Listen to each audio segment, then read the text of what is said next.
You are listening to Smart Women's Dating Podcast, episode number 96. Welcome to Smart Women's Dating Podcast. I am your host, certified life coach Lærke Nielsen, and I help smart, independent women attract the love they deeply desire without having to chase or settle. This podcast will give you the mindset tools and insights you need to finally crack the code to your love life. Are you ready? Then let's go.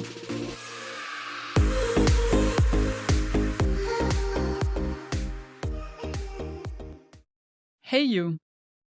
Organic dating. Meeting people in real life. Meeting a partner in real life. Organic dating, as some people call it, which I think sounds really strange. We would also call it offline dating or in-person dating. That is the topic of today. I'm going to share my reflections and some tips on how to meet people offline, how to meet someone in real life, so to speak, and connect with them. And I'm going to tell you why I think it's good to mix that with the dating apps, what are the advantages of doing that, and what are the downsides of going out and trying to meet someone that you can potentially date instead of meeting them on a dating app. And then I'm going to give you some ideas on how you can do this, how you can get started in meeting more people in real life. Now, why is it good to mix? It's really important to understand when I say it's good to mix, I mean that you do not skip the apps just because you meet more people in real life. The apps give you access to so many men that you would have never met otherwise. So many men that are not even your friends. They are not connected to you in any way, but they could be potentially really great partners. So do not skip the dating apps, but mix it up with meeting someone in real life. And the reason why this is a good idea is that you might sometimes feel a little bit stuck in the dating apps. And then when you go out and you go out with some friends or you just go out alone, there's a good chance that you will meet someone where even if they're not potential partners for you, you can have a good time with them. And if you're not already meeting new people on a regular basis, I would advise you to make an effort to do so. Even if you think you have a lot of friends and you are already on 3 dating apps, it's really good to get some new perspective and some new input. And when you go out, whether you do that alone or with some friends, and you meet someone and you talk to them, even if they are not potential partners, you can have a good time anyway. And it's so good to get some positive male attention, have some interaction with someone where you don't need to spend a lot of time on setting up a date and aligning your agenda and deciding when and where to meet. You can just have a completely spontaneous interaction with them and maybe also a little bit of flirt. This will bring your energy up. This will give your brain some small dopamine hits. And also you get a chance to practice your skills in initial communication with a stranger, because that is basically what you do when you meet someone that you have connected with on the dating app. You meet a stranger and you want to try to find a way to have a fun conversation with them and to have a good date with them. So this is something you get to practice when you go out and meet someone in real life. And it's really good to once in a while get this positive attention and get some of that good energy if you feel you had some not so good dates from the apps, because that will help you get more into an abundant mindset and remind yourself that there are lots of men out there who find you interesting and that you can have a conversation with, whether or not they are potential partners. It will lift your energy and you can go back to the dating apps in a different energy after that. Now, the advantages of meeting someone offline, the direct connection, is of course, once you see someone, you can immediately sense their energy. You get a lot of cues from their body language, their gestures, their facial expression, the way they have eye contact with you, and their smile and so on. All of these things that are impossible to see in a dating app, you get access to that instantly, and you can feel if this is someone that you enjoy being in the company of. You also get instant response to your questions. You don't have to wait 2 or 3 days before someone answers you back. When you meet someone in real life, you can have a discussion instantly. You can have an interaction. You don't need to set up a date. As I said before, you don't need to align your agenda. He's there and you are there and you can talk. There is also another big advantage to meeting someone out there in real life, and that is usually you are among a lot of people. You go to a cafe or a bar, or you meet him somewhere in a conference or in a museum. There's a lot less pressure on both of you because you are not on a one-to-one date. You are there with a lot of other people, and the purpose was not necessarily for you guys to meet. It's something else. And then you see him, you start talking, and you can just let that connection develop the way it would naturally develop. So if the conversation gets stuck at some point, well, then you move on and you speak to someone else. And the fact that there's less pressure can also give the conversation a more easy flow because you are not expecting each other to entertain each other for an hour or an hour and a half. It's just a spontaneous interaction. And then if you talk to him for a while and then you talk to someone else, and then maybe you go back and talk to him again, it's a very light and easy way to connect.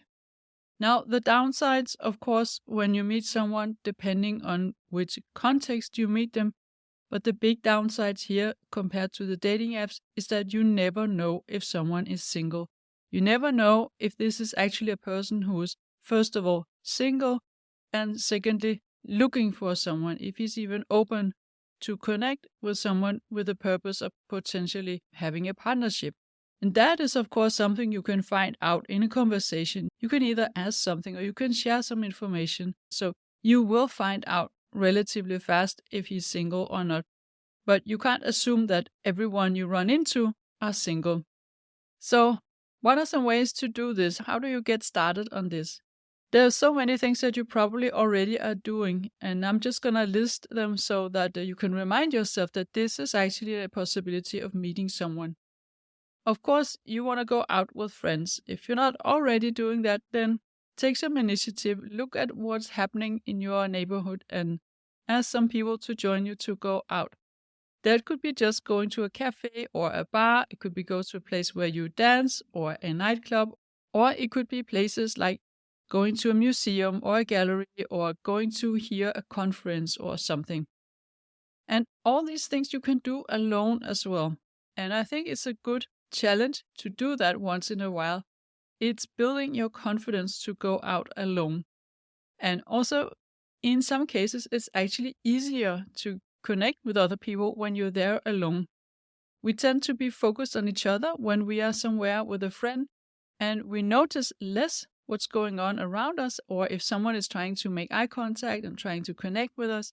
And also, it can seem like we're not open to that when we are with a friend, so we're less open to connect with someone. So sometimes try to do this. Go out alone and notice what that feels like.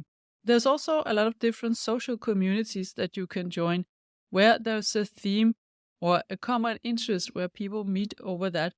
And that, of course, depends on where you live. But in most big cities, there are so many different communities, a bit in the same style as Meetup, but also communities for expats, communities for professionals, communities for people who just like to go out, communities for different kind of networks. This is something you can look into, and also look at what are the different activities that are happening in your city and where you can go there based on interest. Because that is, of course, always good, because if you don't meet anyone, then you did get some value out of it. You are going there because of this interest, because this is something that you feel passionate about. And if you are meeting someone there, then at least you have this one thing in common. There's a shared passion. Then, of course, there's also dating events or events for singles. And that is happening in many big cities. And it's not only speed dating. That's definitely something to consider. But there's also singles night, different kind of single events, cooking classes for singles or after work night for singles and so on. So try to check out what's going on in your city. And then, of course, you might be in the situation where you think this really sucks because nothing is happening here. There isn't that many communities, and I don't see many activities based on my interest. And also, most of my friends, they don't want to go out. They sit at home with their partners and their children or something like that. And this is where I want to say, do not lose hope because of that. Do not give up because of that, because you can take initiative yourself to organize something. And you do not have to do this at home. You don't have to have a huge apartment or house and cook 3 courses dinner or something like that. You can do it much more simple. You can decide to create an after work club every second week or something like that, where you invite people that you know. And this could be some of your friends, or it could be colleagues, or people that you know and that you know they are single. And then you ask each of them to bring another person who's also single. Ideally, all women should bring a man and all men should bring a woman. So you have equal number of each. And of course, this person that they bring should be someone that they know and that they can say, this is a good person. This is someone that I trust. This is someone who's honest. This is someone where I know they are single. They're not going to lie about that. But I just don't feel like dating them myself. That could be a colleague where you don't feel this is appropriate. It could be someone you're just not attracted to, but that you can see is a good person. Those could be the criteria. And then you meet up in a bar or a cafe where it's sufficiently big to do an event like that, and it's in a central location so people can easily join and they can easily get home again. And then you just decide to do that for 2 or 3 hours. Not a big and long event, just something casual. And if you do this in the summertime, you could even imagine doing it outdoor. It could be an outdoor after work in a public park, for instance, depending on how reliable the weather is where you live. It could also be a picnic where everyone brings a small thing, but try to keep it low key so that it's not a big decision for people to join.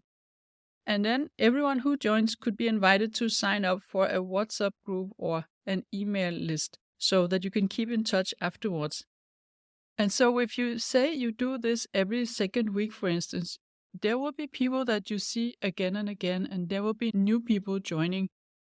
And then, of course, people are free to connect outside the group as well.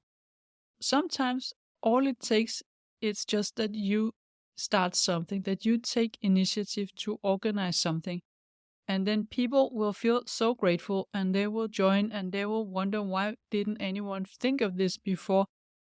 Because there are for sure people out there who feel like you and who want the same as you, but who might also themselves feel a little bit stuck and not know where to go and with whom. And if you just have a few good friends and you ask each of them to bring someone, and you can even expand that so that the person they bring also brings someone. And so you can have a group of maybe 10 to 20 people that meet up every second or maybe even every Thursday or another day of the week. And it starts to become this recurring event where you connect with more and more people. And maybe some of them get an idea to do something in the weekend, go to a museum or go to watch some kind of sports or go do a picnic or a hike or something like that. So like this, it can expand. And regardless of what you decide to do and how you decide to meet someone, remember that a connection takes time to build. You have to give it a little bit time before you decide whether this is a yes or a no. Get to meet someone. It can actually be very freeing to get to meet someone in the context where there isn't this pressure of having to decide. Because when you meet someone every second Thursday, for instance, nobody's expecting you to make a decision. Is it a yes or a no? It's just someone you meet up with together with a lot of other people. And then I want to recommend you to focus less on how tall he is and the color of his shoes and all these things, but try to look inside yourself. Try to feel, how do you feel when you talk to him and when you are in his company? And if you meet him several times, do your feelings change over time? Do you become more curious about him? Do you feel more at ease with him? Do you enjoy talking to him more and hanging out with him more? What changes over time? And what are your thoughts about him when you're not together? Do you think of him? And in what way do you think of him? Do you look forward to see him again? And so on. Those are valid regardless of whether you meet him on a dating app or in real life. So always give it a little bit of time and remember to have fun while you do that. Remember to enjoy yourself when you go out and try to put aside a little bit this analytical mind and criteria of does he live the right place? Does he make the right amount of money? And so on and so on. Try to just focus on the human connection you can have with someone. That would be my advice to you for today. So I hope this was useful, and I hope you're going to go out and meet some more people. And in association with the last episode I had about meeting friends, you can also meet a lot of friends like this. So those that turn out to not be interesting as partners for you, they could be really good friends. So you can actually think of this as something with a double purpose and where you can win either one way or the other. So go out and have fun with that and enjoy your time off and enjoy interacting with new people. It can be very refreshing. It can be a lot of fun. And you always get to practice your communication skills, your interaction skills, your connection skills. So this is highly recommended. I will be back in a week from now, and in the meantime, have fun and enjoy meeting new people offline as well as online. If you like what you're hearing on this podcast and you want to get support from a coach on your love journey, I invite you to book a free consult call with me. You will find the link in the show notes. And also, don't forget to subscribe, and I would love it if you would rate and review this podcast, and then you'll also help other women find it.